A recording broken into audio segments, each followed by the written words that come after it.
Off of mute. G'day everyone. Welcome back to SnowRunner. I'm used to saying welcome back to hard mode, but this is not what it is. We are starting a new series. We 100% of the game finished by launching the rocket in Amur, setting the Mastodon 6112H on fire and giving it a Viking burial. But yeah, we are starting from scratch. I'm going to go through. So I've named this series Brutal Mode. There's a bunch of reasons for that. Hard mode is really good. I really enjoy playing that way. But after 4 to 5 maps, it doesn't really become quite so hard. And we got, was that a follow? Oh no, we got a hydrate. Thank you very much, Eagle. I will grab some water in a sec. I'll just do the intro first. So yeah, I've devised a mode and upped the difficulty where I can. I'm hoping that it's not too hard.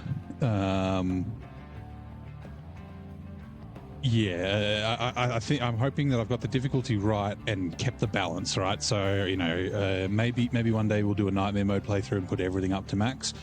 But yeah, at the moment I've got the settings. So let me just quickly run you through the settings. So basically, this is brutal mode.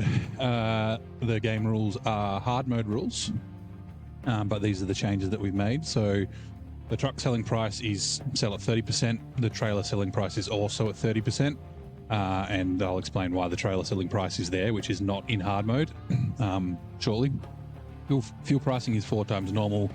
Garage repair and repair part restock is also 4 times normal price. The vehicle repair region, so 3 times normal price outside of the home region. So what that means is that if you have a US truck in Russia or Eurasia, the repair parts that you buy from the repair restock place will be 3 times the cost. Actually, no, they should be 4 times the cost. We'll find that out. Maybe they're going to be 12 times the cost. It's going to be the 4 times the 3. But I guess kind of more what I'm aiming for is the repair point. So if you have 1 point of damage, it's going to cost 3 points to repair it. And I guess the justification for that is, you have a US truck in Europe, getting parts and that sort of stuff from the US costs money and it's more expensive, and vice versa. So yeah. Truck recovery 6 times normal price, basically just trying to discourage me from just recovering, because once you get to a certain amount of money, then you don't really need to worry. Same with auto loading cargo. I'm going to try and manual load where I can. Travel between regions is 4 times the normal price. So a couple of times I kind of just bought a ton of trucks that I didn't really need to regions just because I had the money. This might sort of help that. And then double daytime, no time skip.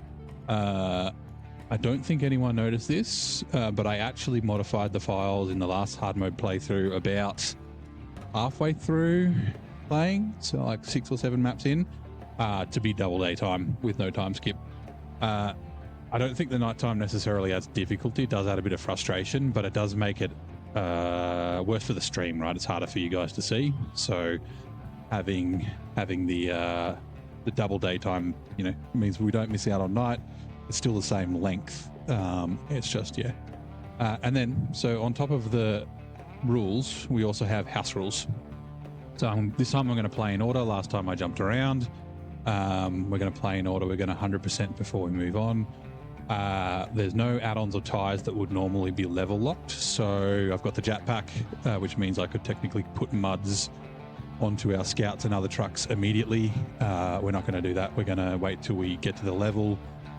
Same thing with, I've got some modded trailers and that sort of stuff.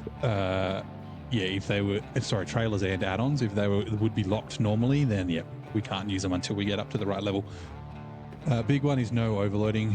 Anyone who's watched the stream knows that I love to overload. It's one of my favorite things, and yeah, I've made a rule, not even one slot, no overloading at all. Minimal cheat cargo packing, so that's where you stack stuff on top and then just tell it to pack and it all chucks it in the trailer. That'll mostly apply to like warehouses and that sort of thing. So I'll detach the trailer, move the truck back, and load up that way. But yeah, if we're in the middle of the bush or in some trees, we may have to, in quotes, cheat back. Cargo over 4 slots need to be loaded by a heavy crane. I know it's not required. I know blue cranes can kind of lift 4 slots. Yellow cranes definitely can, but just another thing. And then probably my favorite one is the limit flat towing and task/contract vehicles recovered by trailer or add-on. So the plan is to use trailers and add-ons to tow broken vehicles back to places they need to be, whether it's the garage or to a location. Towing out of like a swamp to the main road or something like that would be fine. And then towing our own vehicles, like, you know, if they're ours and they're repaired and that sort of stuff, is also fine. But yeah, doing that a little bit more, I guess, in quotes, realistically, you wouldn't necessarily flat tow a truck tens of kilometers. You chuck it on a broken truck, you chuck it on a trailer. So yeah, that's basically it. Oh, I didn't pause the game. That's a shame. But yeah, so they're the rules. A few heavy cranes. Yeah, well, I mean, hopefully I'll be able to get away with just one. Now, there may be some caveats. There may be a case where we're out of money and we can't like buy a trailer to flat tow. And in that case, we either wait till we do have the money, or we may be forced to flat tow. Same with the crane thing. But yeah, so they're the rules. And now I can go into chat. So